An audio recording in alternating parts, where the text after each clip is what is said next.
Bonsoir à tous. Dans l'actualité ce soir, déjà 6 mois de retard pour le chantier du haut de la rue nationale à Tours. 2 hôtels, des logements et des commerces doivent sortir de terre. Pourquoi un tel délai? Explication dans ce journal. Dans une semaine, les soldes d'hiver et déjà, certains commerçants prennent les devants en proposant des ventes privées. Objectif, compenser un mois de décembre plutôt morose.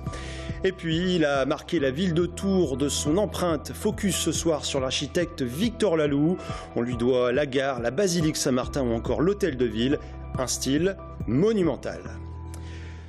2017, année de grands travaux à Tours. Au moins 6 chantiers importants vont démarrer et parmi eux celui du haut de la rue nationale. Seulement, à côté du nouveau centre de création contemporaine, le vide, ni hôtel, ni commerce, ni logement. Le chantier a déjà 6 mois de retard. Comment l'expliquer? Élément de réponse avec Audrey Champigny.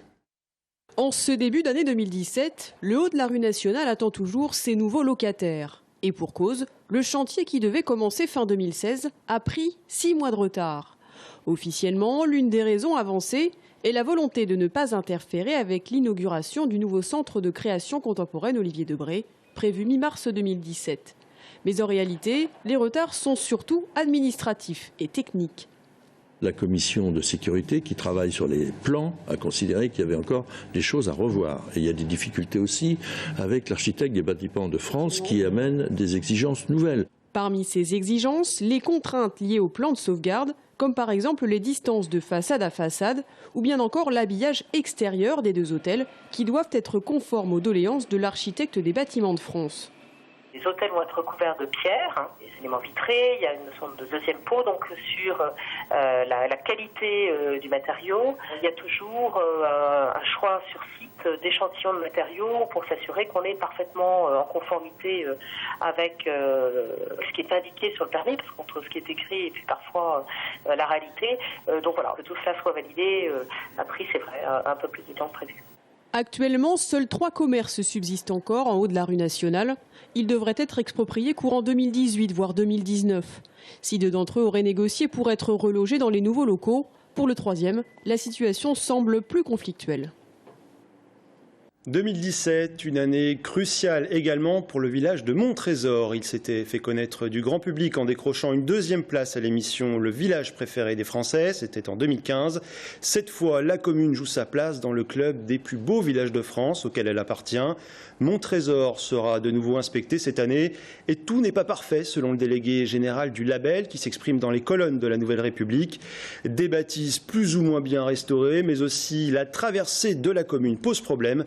Le label de Montrésor ne serait cependant pas menacé à court terme, selon lui. Les soldes d'hiver débutent mercredi prochain. 6 semaines de bonheur pour les accros du shopping. Du côté des commerçants, c'est l'occasion de compenser un mois de décembre plutôt décevant. Certains même lancent déjà des ventes privées, des rabais exclusivement réservés à leurs clients les plus fidèles. À Tours, le reportage de Sephora Namani. Ne vous y trompez pas, si l'affichage n'indique rien, les ventes privées ont commencé dans cette boutique depuis le 27 décembre. Identifiables par un petit nœud doré, les réductions allant de 20 à 70% sont réservées aux clientes fidèles de l'enseigne.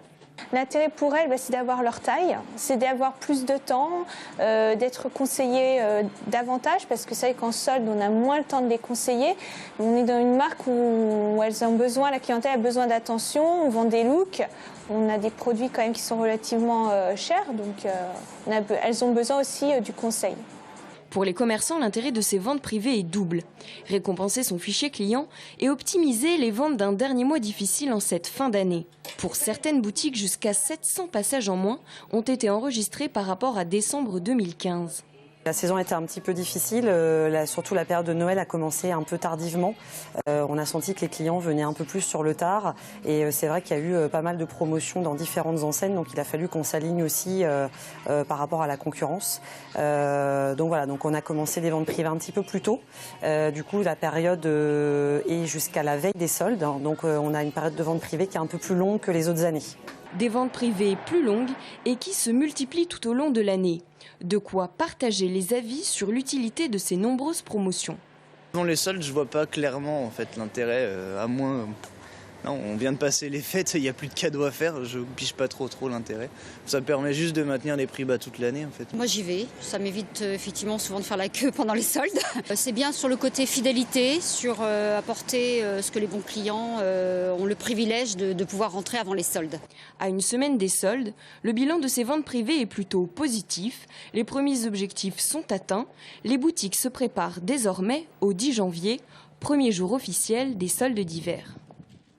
En bref, les suites de l'imbroglio, foyer Albert Thomas à Tours, l'association gestionnaire, souvenez-vous, est en liquidation judiciaire, avec pour conséquence la fermeture programmée de ce centre d'hébergement d'urgence.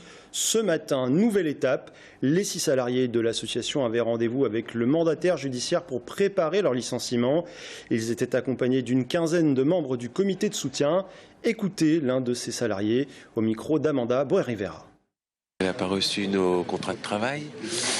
Donc elle va faire le nécessaire pour qu'on puisse être payé le plus vite possible, parce qu'on n'a toujours pas reçu nos salaires depuis le 24 novembre. Toujours en colère, toujours dans l'incompréhension.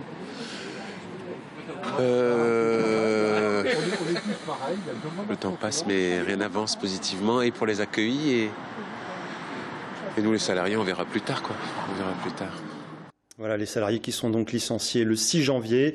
Et puis toujours dans ce dossier, sollicité par le conseiller municipal écologiste de Tours, Emmanuel Denis, la ministre du Logement, Emmanuelle Cos, prend position. Dans un mail, elle rappelle d'abord qu'une solution alternative provisoire a été proposée, à savoir l'hébergement de nuit en gymnase. La ministre réaffirme également que le foyer devra rester un centre d'hébergement d'urgence une fois un repreneur trouvé. On poursuit avec un mot de politique. Le Parti communiste vient d'annoncer l'investiture de 2 candidats aux législatives dans la première circonscription d'Indre-et-Loire, celle de Tours. Léonard Lema, 22 ans, présenté comme le leader de la mobilisation étudiante contre la loi travail, sera titulaire. Sa suppléante s'appelle Marie-Pierre Cuvier, 52 ans, professeur d'histoire. Patrimoine à présent, avec un focus sur l'architecte Victor Laloux. Son nom ne vous dit peut-être rien. Il est pourtant associé aux monuments parmi les plus importants de Tours, la gare, l'hôtel de ville ou encore la basilique Saint-Martin. Au XIXe siècle, puis au début du XXe, l'architecte et ses disciples ont marqué la ville de leur empreinte, avec un style souvent qualifié de monumental. Découverte avec Romain Delville.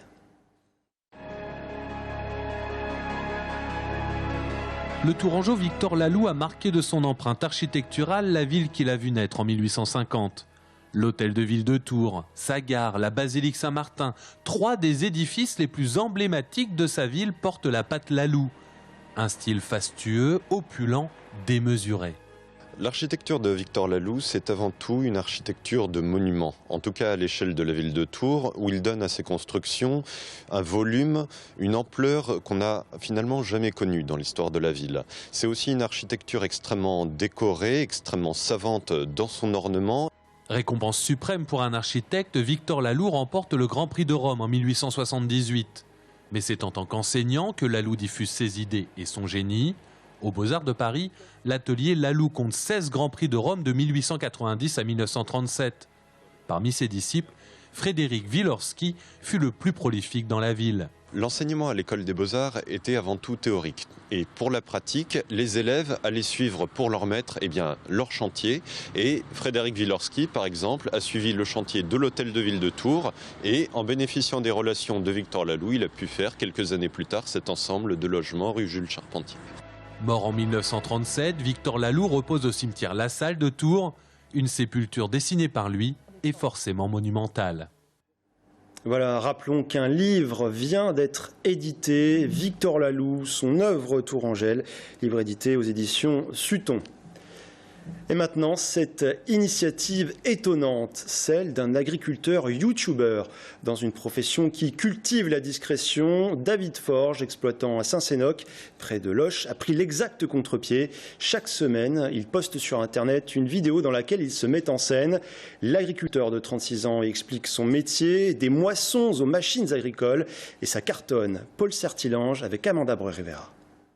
Agriculteur 2.0.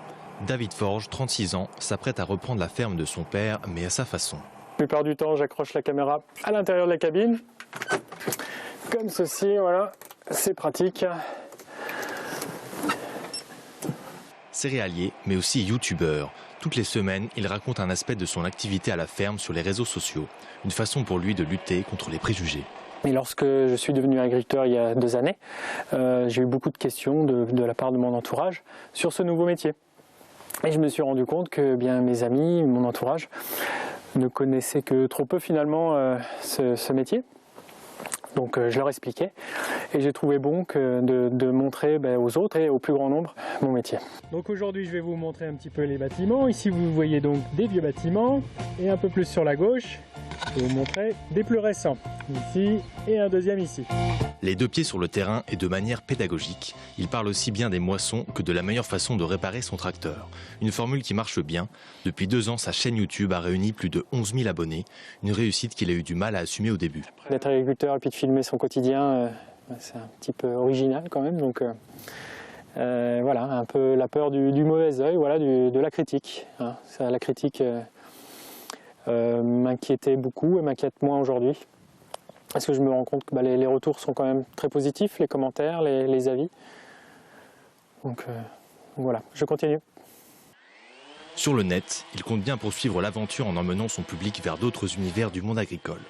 Et dans la vraie vie, il espère rencontrer pour la première fois ses abonnés, en chair et en os, au Salon de l'Agriculture à Paris, en février prochain. Une candidature annoncée début décembre, un programme détaillé hier. Manuel Valls déroule son plan de bataille pour les primaires de la gauche. En Indre-et-Loire, le conseiller municipal de Tours, Nicolas Gautreau, sera à la baguette pour coordonner la campagne. Programme et adversaires, quelles sont ses chances également de l'emporter? On évoquera ces sujets avec lui dans quelques instants. A tout de suite.